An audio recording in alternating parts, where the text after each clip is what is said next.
Matthew on my 10th flip, doing it yet again solo. Being a realtor has its perks, and with that I was able to find a deal on a stagnant market after many months of looking. And in this case, I sold a house and 1031 exchanged it into this house, thus deferring my taxes. But that has time constraints, and that makes things super interesting. Came down to the wire and was so lucky to find this house, very thankful. As you see, it's a ton of wood, slab, brick house, 3-bed, 2-bath, about 2,000 square feet. Pretty solid all in all, just an absolute staple for real estate. You can see the bathrooms are dated, the floors are nasty. One of the prior owners had to have been smoker. The ceilings were nasty, but all in all, it's a solid house. Absolutely nothing wrong with it. You have to start drawing the line of what am I going to do and not touch on this house, especially with the rental aspect and investment portion in mind.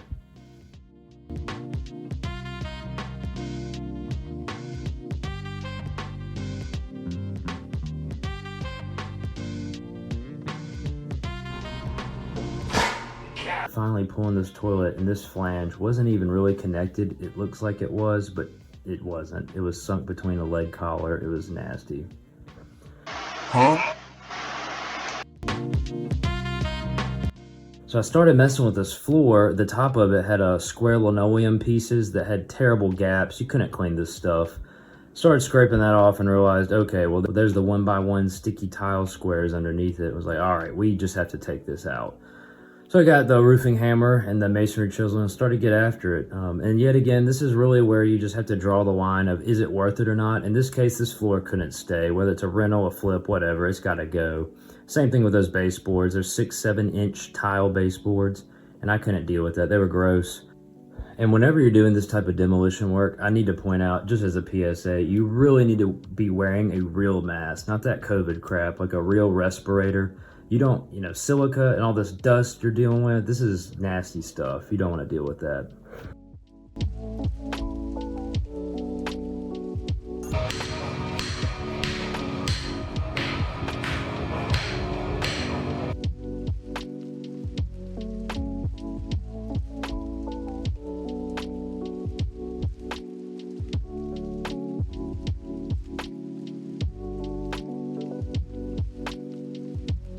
That wasn't the most fun I've ever had, I'll put it that way. Wasn't that bad. Might have to mess with the toilet flange some. And I might swap this bathtub. I don't know. Probably needs to happen. Write that down, write that down! As you see, I did some quick together vinyl, really simple. I ended up replacing about every ceiling fan in the house. I think it was 5 fans, and they're usually about $75 a piece, which is not bad. You can spend less, you can spend more, but I like that look personally. I think it's a Clarkson fan. Master bathroom, I just took out the toilet, the vanity, and both the mirrors. Got a new light, pretty simple flip. When we go to the carport add-on, the ceiling was absolutely yellow, and it could have been an antique white paint in the past, but some of it was definitely from smoking. It was pretty terrible. And here I'm spraying kilts on this, just a latex kilts paint.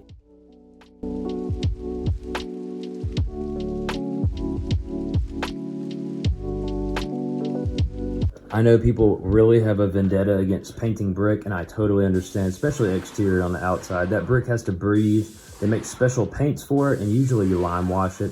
But being inside, in here, in this environment, it's already painted red, so it doesn't matter. It just needs to look better.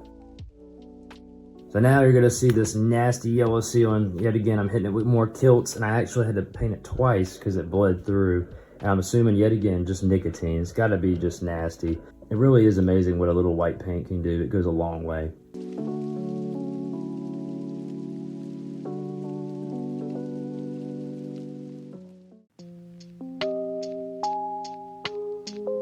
I love you.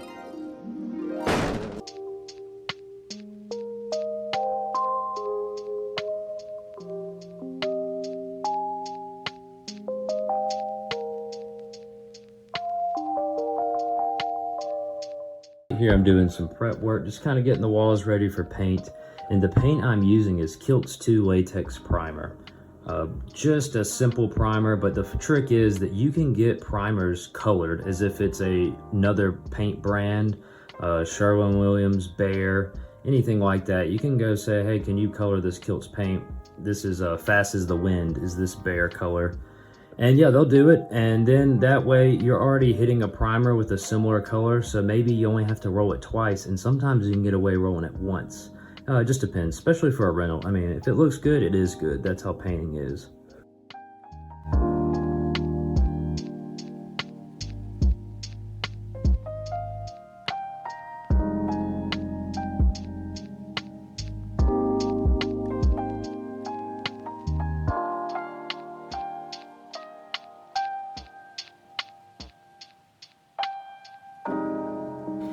Right here is a spot that I was going through the master bedroom and hit a drip spot. I rolled over it with fresh paint and came back and poked at it with a knife, and it started coming up, and before you know it, I'm pulling the entire paint off the wall.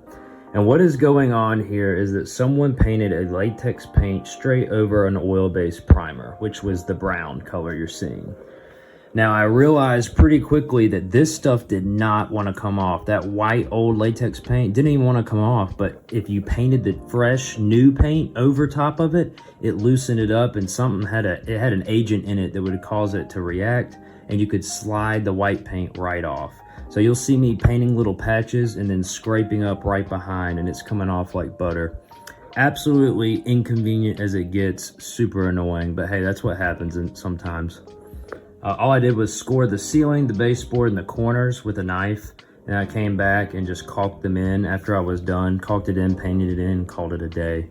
I think from that, it's a lesson to learn that, hey, when you're rolling paint and you got fresh paint, it's really susceptible to start doing funny stuff. So if you're in an iffy house with walls, you don't know who's painted over what, you might want to think twice about messing with the wet paint spot. That's what I learned.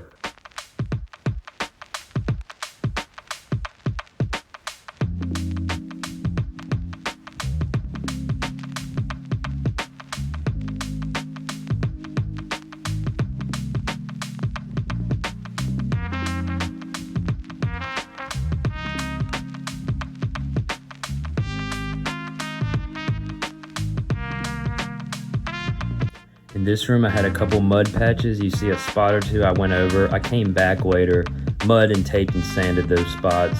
So don't think I cheated. Here's me doing some cutting in. I didn't get as much footage of that. Don't use tape, preferably. It just takes so long. Some things you have to tape. I get it around appliances and stuff sometimes, especially when you're spraying, obviously. But when you're cutting in with a brush, my recommendations, try to just get pretty decent with the brush. Taping is not my favorite, and it just feels like a waste of time oftentimes, especially with brushing. You see me rolling bare walls with this colored paint. Don't think this is just a regular latex. Again, this is primer, so don't think I'm doing something crazy. It has really good adhesion. It doesn't scratch off. I had to end up obviously coating everything a couple coats. 2 coats, I think, for everything.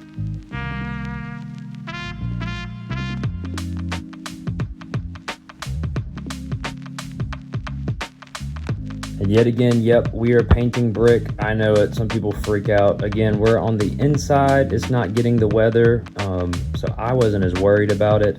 And it just looked a lot better in my opinion and cleaner to be just painted on the inside. Didn't really like the vibe of a livable space with an exposed brick. It's okay, but in this case I said to heck with it, let's just paint it. Now we're getting into me taking apart these cabinets, and these jokers were covered in grease. Some of the worst I've ever seen, and trust me, I've seen some really, really bad cabinets. My word of advice, you'll see here in a minute, is use degreaser, some type of degreaser. It really does help.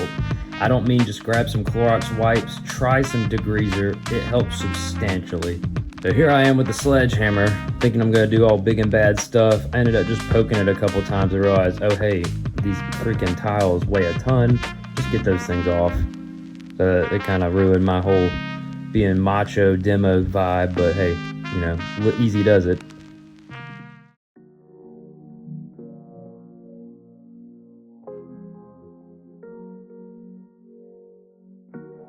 Then I prime, just like I prep prime these entire cabinets inside and out. I kind of thought about spraying them with the airless, but decided not to. I had to later come back and do a lot of sanding, especially where the hinges were. And I actually filled in with some rock hard and did some sanding on some certain spots. They're kind of marred and beat up cabinets.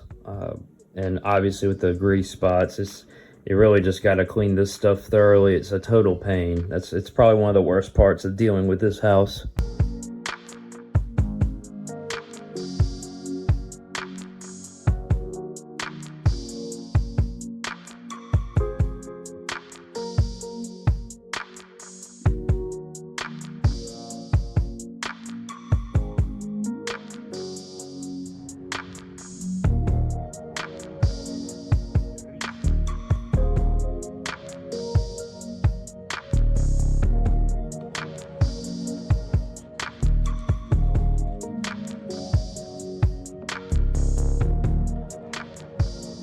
Yeah, and here's the greasy cabinets. I know I'm just throwing it on the floor. That's the last piece of the puzzle on this flip. So don't freak out. They get all cleaned up afterwards. The grout lines were like horrendous with this. It was such a pain to clean.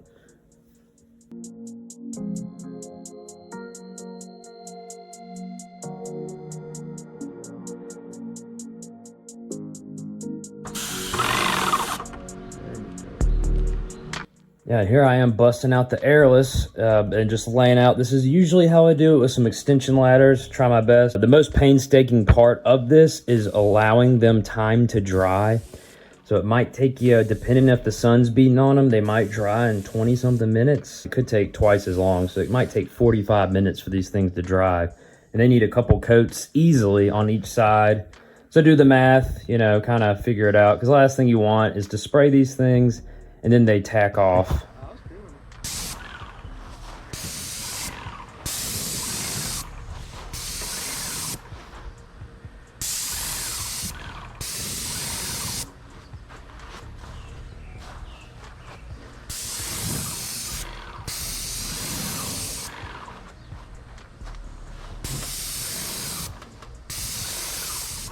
Yeah, and I'd really recommend an airless. It's a good tool to have, especially for exterior painting or painting stuff like this that you can bring outside. Really recommend it. I mean, they range from, you know, $200 to $500, somewhere in there, but nice little Christmas present.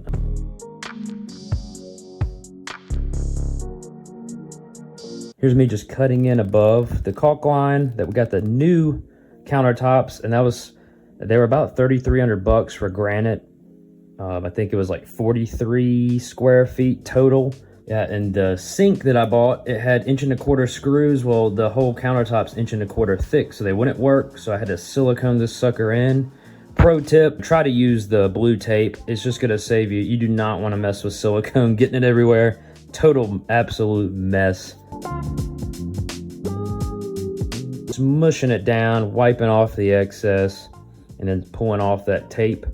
It looks simple, but when you're in the process of doing it, it's a little finicky, kind of tricky.